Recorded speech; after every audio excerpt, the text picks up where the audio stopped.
All right, hey guys, we're going to go over chapter 1, section 1 notes. It's called points, lines, and planes. We're going to be able to identify and model points, lines, and planes, and identify intersecting lines and planes. So we got some vocab here. Unlike the real world objects that they model, shapes, points, lines, and planes do not have any actual size. In geometry, and this is going to be points, lines, and planes. So points, lines, and planes are considered undefined terms.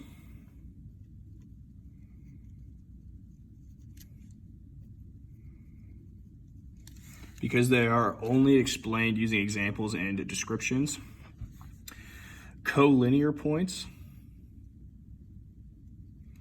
are points that lie on the same line. Non-collinear points do not lie on the same line. Coplanar points are points that lie on the same plane, and the non-coplanar points do not lie in the same plane. The intersection of two or more geometric figures is a set of points they have in common. Two lines intersect at a point.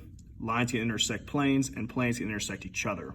So as you can see in these figures, P will be the intersection point of the lines line L and line M. And then on this side, we've got line R right here, represents the intersection of planes A and then B. All right, and so definitions or defined terms.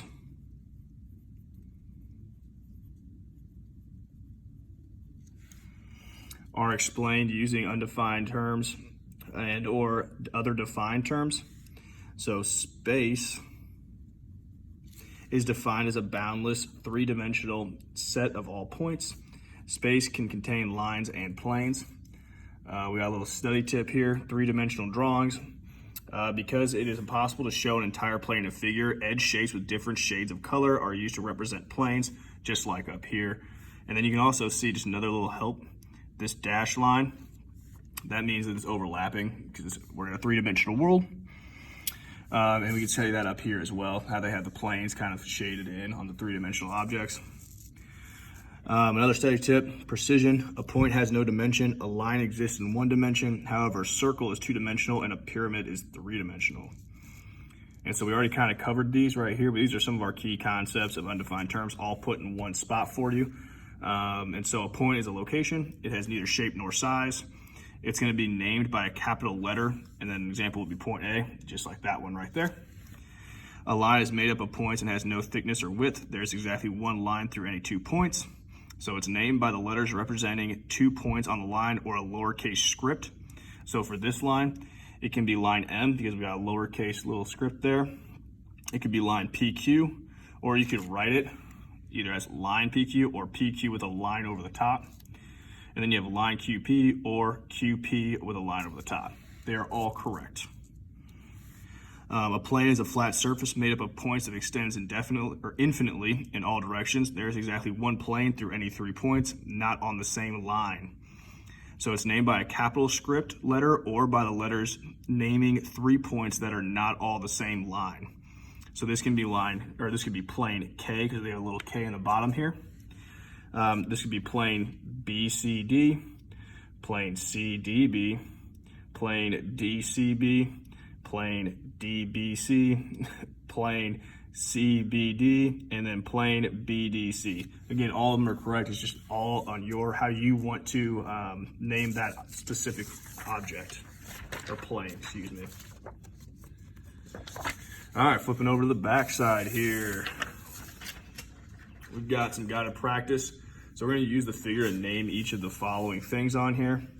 So a plane containing points T and Z. So we've got point T and then point Z. So we need to make sure we use 3 letters for these because that's part of our rules for planes. So I just picked X.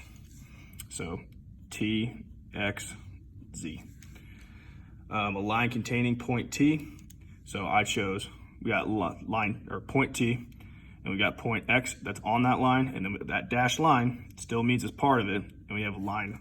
So I did line R. You could have done line TX and so on. All right, so models, points, lines, planes. Name the geometric term modeled by each object. So we got stripes on a sweater.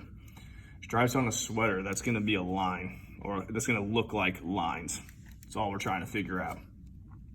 The corner of a box, so if I got a box, the corner here, that's gonna represent a point. All right, so now we're gonna draw and label a figure for each relationship. So we have points J and K and L, and they're all collinear. So again, collinear means they're all on the same line. So if I go to graph this guy,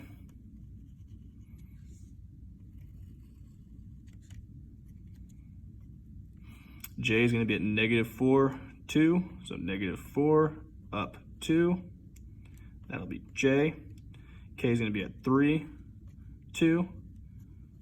And then L, we don't have any point for it. We just had to put it in on the line. So I just made a few more tick marks, made sure it was lined up. So now we have L.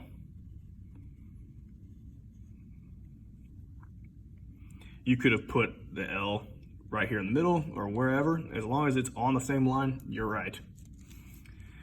All right, for this one, line P lies in plane N and contains point L.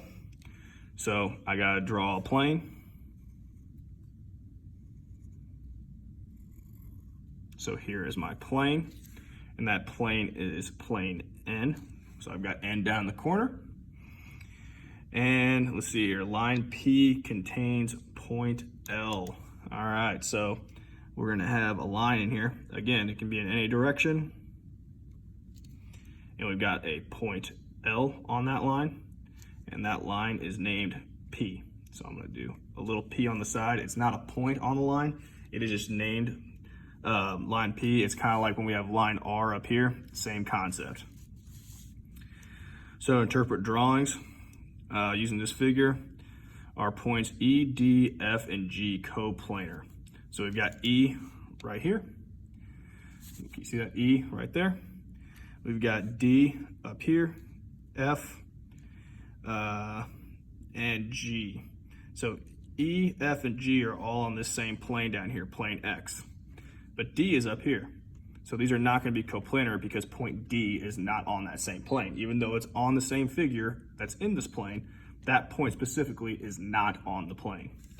So no, it's not, because point D isn't in the plane.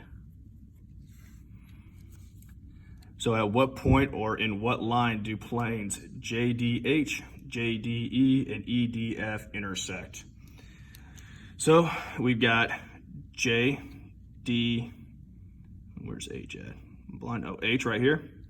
And then we got JDE, and we've got EDF. So what do all of them have in common? Point D. And you can see that in the naming of them as well. See how they all have a D in them? So, point D. All right, last one for this section. 1 point perspective. 1 point perspective drawings use lines to convey depth. Lines representing horizontal lines in the real object can be extended to meet at a single point called a vanishing point. Suppose you want to draw a tiled ceiling in the room below with 9 tiles across. What point represents the vanishing point in the drawing? Well, that point right there where all the lines intersect at, it's going to be point E.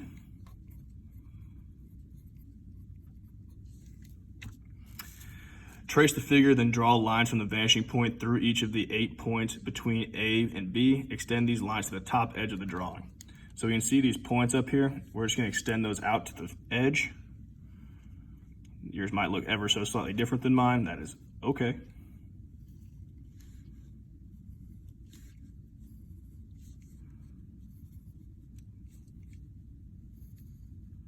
So it's going to look something like that.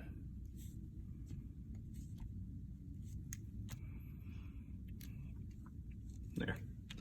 All right, and then how could you change the drawing to make the back of the wall or back wall of the room appear further away? So we're talking about this box right here. How can we make it look like it's further away? Well, when you're further away, do objects get bigger or smaller? They're smaller. That's the further you walk away. So what you could do, you could draw points A, B, C, and D closer to the vanishing point.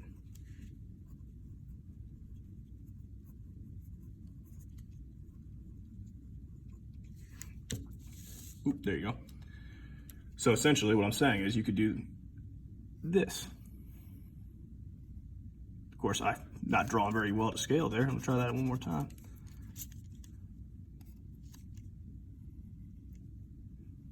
There we go, that looks a little bit better. But that would make it look further away if that was our box instead of this outside box. And that is all for section 1.